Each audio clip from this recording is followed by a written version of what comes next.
So we are, as you can see down there, in day 25 of the shutdown. And honestly, as the days go by, it doesn't really seem to be swinging in the favor of Donald Trump. That is borne out by a couple of different polls, which we'll talk about. He knows this. He follows polls and ratings and things like that far more than anyone else does.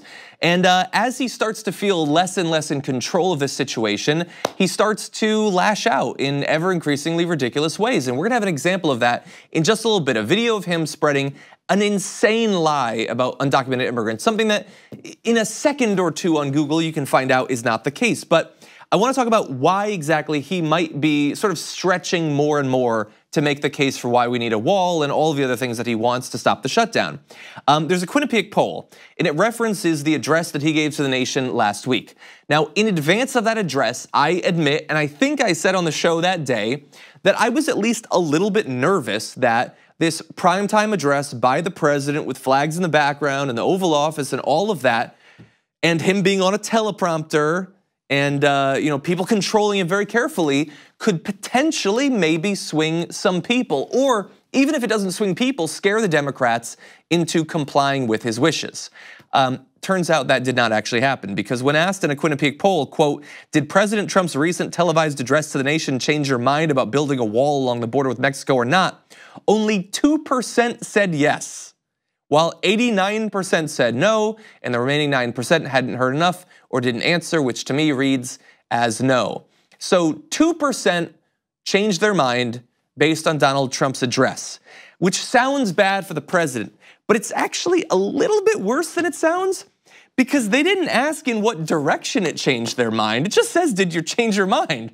Do we assume that all of them now support his position? What he said was reprehensible and easily disprovable. It is possible that it swung some people against him.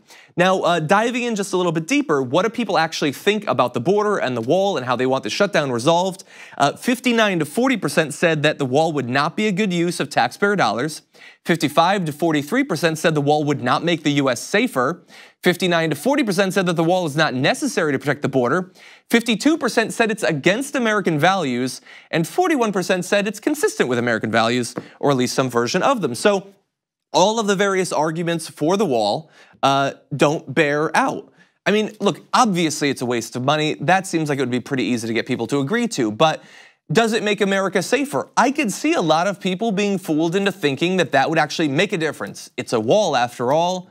You can't run through it, as Trump says, or something.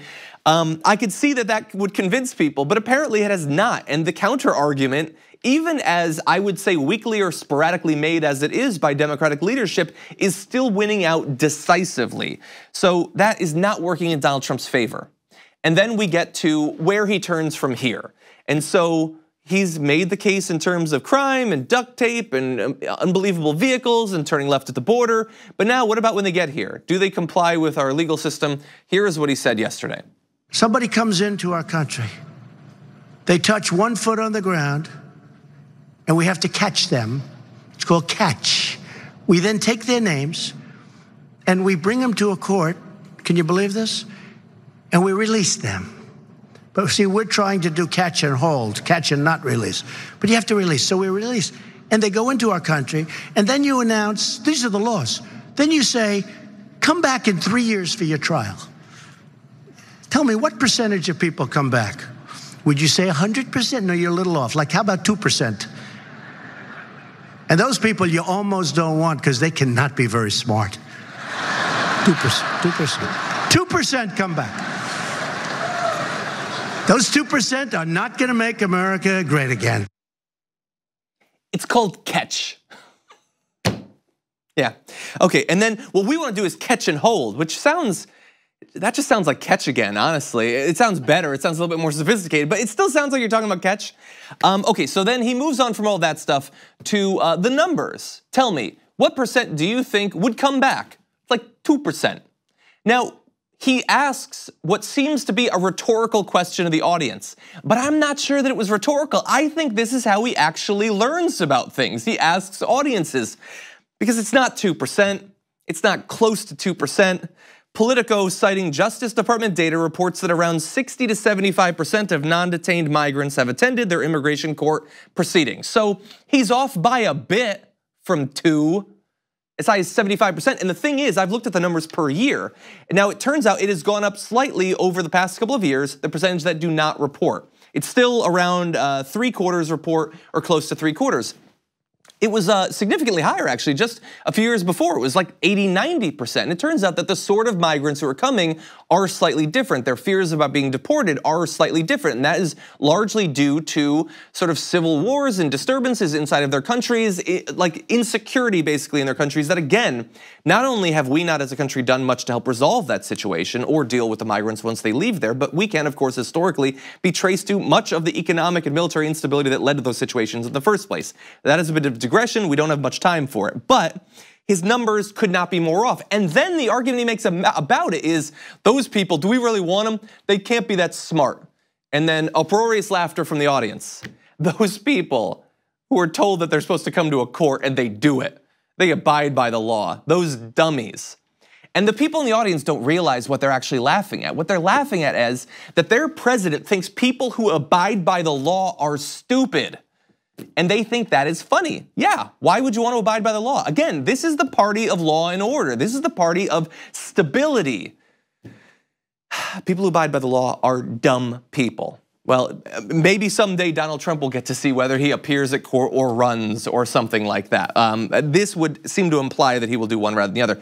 By the way, it turns out it's actually worse than what he said in terms of the numbers. In one particular case, so there had been an Obama-era program that released asylees from detention and matched them with case managers who encouraged compliance with court-ordered obligations. So this was in the case of families. They had this test program where they released people, told them when they needed to come back, but also had people check in on them. That seems like a good program. It turns out that before the Trump administration ended that program in June of last year, participants had a 100% attendance rate at court hearings. They also had a 99% rate of check-ins and appointments with Immigration and Customs Enforcement. That is according to the Department of Homeland Security. So that is a program that if you wanted these people to actually come in without having to hold them for literally years, keeping families in detention, ruining their lives, and costing the taxpayer huge quantities of money, you could do this with case managers and you would get something like a 99 to 100% compliance rate. But did Donald Trump mention that as he'll address there? Of course not. It didn't even make up 2% of his remarks there at that speech, even though you would think that people would really like to know this information.